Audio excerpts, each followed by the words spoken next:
اعوذ باللہ من الشیطان الرجیم بسم اللہ الرحمن الرحیم۔ محترم پیارے بھائیوں اور بہنوں، میں آج قرآن پاک کی جس مبارک سورت کا وظیفہ آپ کے لیے لایا ہوں، یہ وظیفہ سورت محمد کا وظیفہ ہے۔ اگر آپ اس طریقے پر سورہ محمد کی تلاوت کرتے ہیں جو میں آپ کو بتاؤں گا، تو آپ کی ہر پریشانی انشاءاللہ ختم ہو جائے گی، ہر حاجت پوری ہوگی، اور جو بھی دعا اللہ کی ذات سے مانگیں گے وہ دعا پوری ہوگی۔ اس وظیفے کو جس مقصد کے لیے کریں گے وہ مقصد پورا ہوگا۔ اس وظیفے کی کرشماتی فوائد کیا ہیں، اس حوالے سے آپ کو ایک کارگزاری بھی سناؤں گا جس سے آپ کو وظیفے کی طاقت کا اندازہ ہوگا۔ وظیفے کا مکمل طریقہ بھی آپ کو بتاؤں گا۔ پیارے بھائیوں اور بہنوں، یاد رہے کہ سورت محمد بہت ہی پیاری اور بہت ہی مبارک سورت ہے۔ اس سورت کی جو سب سے پیاری بات ہے وہ یہ ہے کہ یہ سورت نام محمد صلی اللہ علیہ وآلہ وسلم کے ساتھ منسوب ہے، اور یاد رہے کہ جو بھی نام محمد صلی اللہ علیہ وآلہ وسلم کے ساتھ منسوب کیا جاتا ہے بابرکت ہو جاتی ہے، اور اسی وجہ سے یہ سورت بھی بہت ہی بابرکت ہے۔ اس سورت کی تلاوت کا ایک فائدہ یہ ہے کہ جو اس کو پڑھتا ہے تو اس کو آپ صلی اللہ علیہ وآلہ وسلم کی ذات سے محبت ہو جاتی ہے، اور اس سورت کی اور بھی بڑی برکات ہیں جو اس کی تلاوت سے حاصل ہو جاتی ہیں۔ البتہ اس سورت کے وظیفے کے بارے میں آپ کو یہ کارگزاری سناتا ہوں کیسے اس سورت سے آپ کی پریشانیاں دور ہوتی ہیں، تو اس سورت کے وظیفے سے جڑی یہ کارگزاری ملاحظہ فرمائیے۔ اس بھائی نے اپنی کارگزاری یوں بیان کی ہے: ہماری بہت سی پریشانیاں، مسائل اور الجھنیں ان اعمال اور نسخے جات سے دور ہوئی ہیں۔ مجھ پر کسی نے سخت جادو کروا دیا تھا جس کی وجہ سے میری معاشی حالت، گھریلو حالات دن بدن ابتر ہوتے گئے۔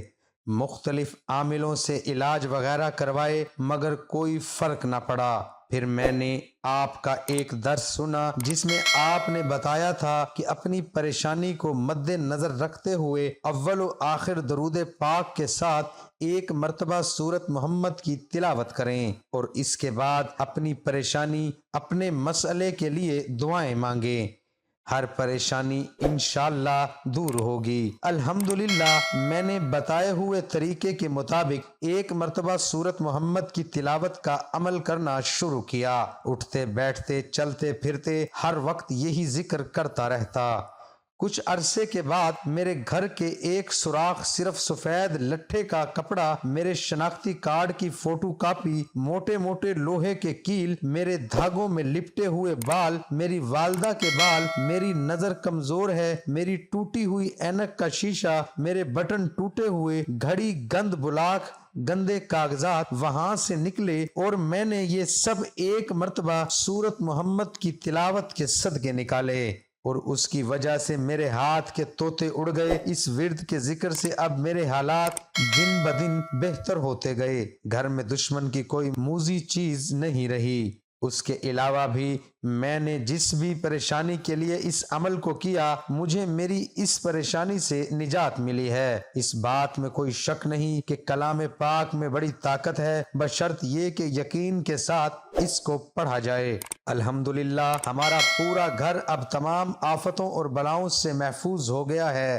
پیارے بھائیوں اور میری بہنوں، آپ نے ملاحظہ کیا کہ محمد کے وظیفے کی برکات کیا ہیں، کہ کیسے کرشمات ہیں، تو آپ کو بھی اگر کسی مشکل کا، کسی پریشانی کا سامنا ہے تو اس وظیفے کو کریں اور اپنی مشکل، اپنی پریشانی اللہ کے سامنے رکھیں، ضرور آپ کو نجات ملے گی۔ اور آپ نے ملاحظہ کر ہی لیا ہے کہ یہ وظیفہ جادو جیسی بڑی پریشانی کے لیے بھی مجرب ہے۔ چھوٹی موٹی پریشانیاں تو ضرور اس کی برکت سے دور ہو جائیں گی۔ آپ کی جو بھی پریشانی ہے، جیسی بھی پریشانی ہے، آپ اس وظیفے کو کریں، اللہ سے اپنی پریشانی، اپنے مسائل حل کروائیں، اور کسی بھی حاجت کے لیے آپ اس وظیفے کو کریں، انشاءاللہ آپ کو مایوسی نہیں ہوگی۔ وظیفہ بہت ہی آسان ہے، آپ نے اول و آخر درود پاک کے ساتھ ایک سورت محمد کی تلاوت کرنی ہے، ایک بار، 3 بار یا 7 بار اس سورت کی تلاوت کریں اور اللہ تعالیٰ سے اپنی پریشانی اور اپنے مسئلے کے لیے دعا مانگیں۔ روزانہ وقت مقرر کر کے اس عمل کو کریں، کسی بھی وقت آپ اس عمل کو کر سکتے ہیں، اور اپنی پریشانی کے خاتمے کے لیے اس عمل کو تب تک جاری رکھیں جب تک آپ کی پریشانی یا مسئلہ حل نہیں ہو جاتا۔ جتنے یقین کے ساتھ عمل کریں گے اتنا جلدی آپ کو نتائج دیکھنے کو ملیں گے۔ یاد رہے کہ سورت محمد قرآن پاک کی 46ویں سورت ہے جو 26ویں پارے میں موجود ہے کہ 4 رکوع اور 38 آیات ہیں۔ اس کی ایک مرتبہ تلاوت پر 5-7 منٹ لگ جاتے ہیں۔ اگر ہم اللہ تعالیٰ سے مانگنے کے لیے 10-20 منٹ نہیں نکال سکتے تو پھر ہم اکثر کہتے ہیں کہ وظیفہ لمبا نہ ہو۔ یہ وظیفہ بالکل بھی لمبا نہیں ہے، اس کو پورے یقین کے ساتھ خود بھی کریں اور ویڈیو کو صدقہ جاریہ کی نیت سے شیئر بھی ضرور کریں۔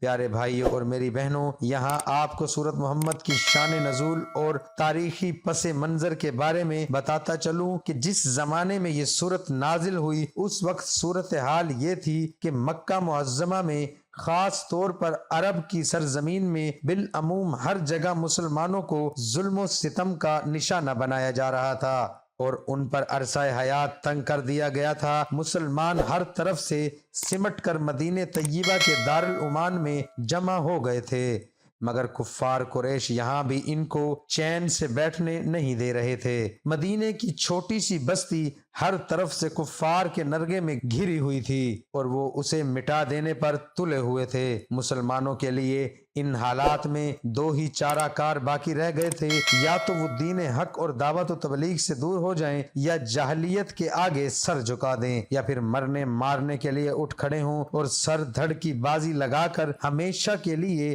اس امر کا فیصلہ کر دیں کہ عرب کی سرزمین میں اسلام کو رہنا ہے یا جاہلیت کو۔ اللہ تعالیٰ نے اس موقع پر مسلمانوں کو اسی عزیمت کی راہ دکھائی جو اہل ایمان کے لیے ایک ہی راہ ہے۔ اللہ نے پہلے سورہ حج میں مسلمانوں کو جنگ کی اجازت دی اور پھر سورہ بقرہ میں اس کا حکم دے دیا، مگر اس وقت ہر شخص جانتا تھا کہ ان کے حالات کے معنی کیا ہیں۔ مدینے میں اہل ایمان کی ایک مٹھی بھر جمعیت تھی جو پورے 1000 مردان جنگی بھی فراہم کرنے کے قابل نہ تھی، اور اس سے کہا جا رہا تھا کہ سارے عرب کی جاہلیت سے ٹکرا جانے کے لیے تلوار لے کر کھڑی ہو جائے۔ پھر لڑائی کے لیے جس سر و سامان کی ضرورت تھی وہ اپنا پیٹ کاٹ کر بھی ایک ایسی بستی مشکل سے ہی فراہم کر سکتی تھی جس کے اندر سینکڑوں بے خانمہ مہاجر ابھی پوری طرح سے بسے بھی نہ تھے، اور چاروں طرف سے اہل عرب نے معاشی مقاطعہ کر کے اس کی کمر توڑ رکھی تھی۔